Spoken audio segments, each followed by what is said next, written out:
Hello, bachcho. Let's read out a question first. Define elastic potential energy. Also write its various relation with stress, strain and volume. So यहाँ पर हमें सबसे पहले define करना है elastic potential energy को और फिर उसका रिलेशन बताना है स्ट्रेस, स्ट्रेन एंड वॉल्यूम के साथ। तो चलिए स्टार्ट करते हैं सोल्यूशन से।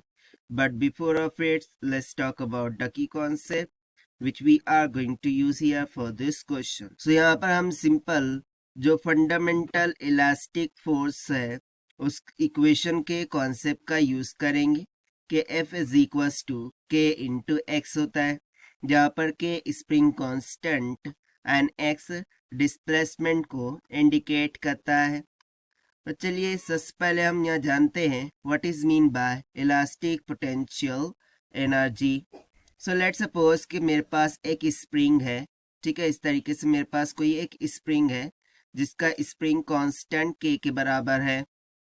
अब यदि मैं इसको स्ट्रेच करूं, ठीक है, यदि मैं इसको स्ट्रेच करूं, सो स्ट्रेच करने पर इसके अंदर एक एनर्जी स्टोर्ड हो जाती है, ठीक है, in the form of work done. क्यों?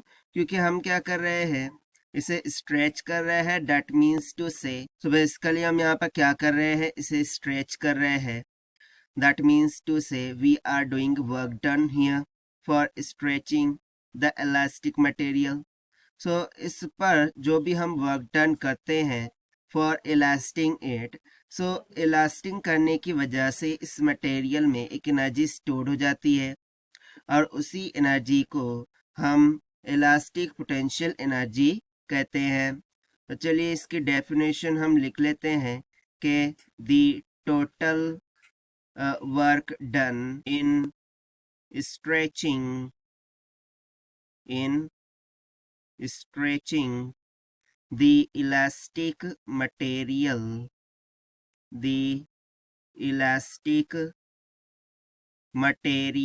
will be stored in the form of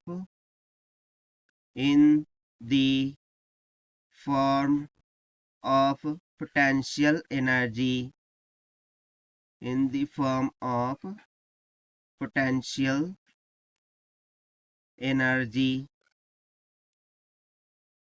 It is known as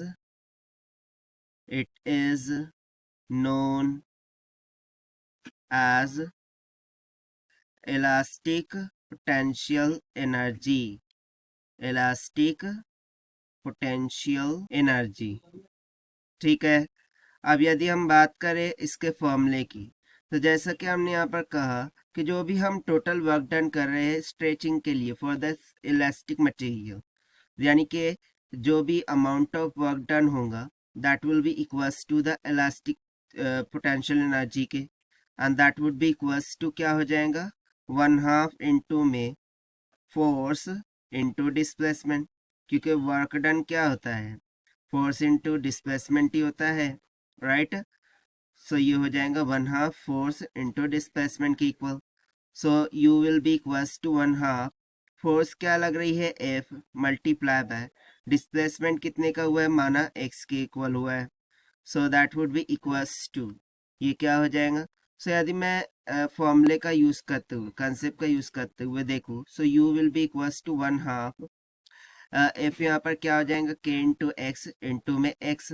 सो ये सिंपली हो जाएगा u is equals to 1/2 into में k x का स्क्वायर के बराबर। और देखिए यही हो जाएगा हमारा आंसर फॉर दिस क्वेश्चन। ना हमें यहाँ पर जो वेरियस रिलेशन है with stress, strain and volume उसे भी दर्शाना है।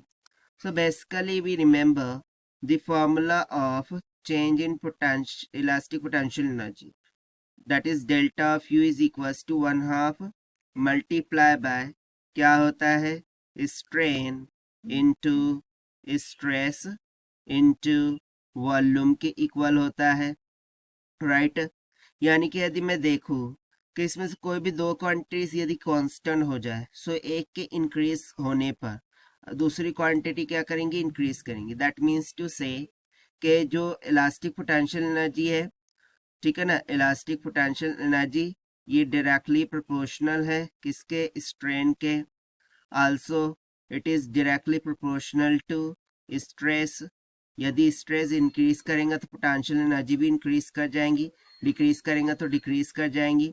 और साथ ही साथ यू ये डायरेक्टली प्रोपोर्शनल है किसके, वॉल्यूम्स के। सो देखिए ये हो जाएगा हमारा सेकंड पार्ट के लिए answer, the relation of elastic potential energy with strain, stress and volume से। So this is the required solution which we have solved by using the concept fundamental equation of elastic force. So this is the required solution. I hope you understood it well. Best of luck. Thank you.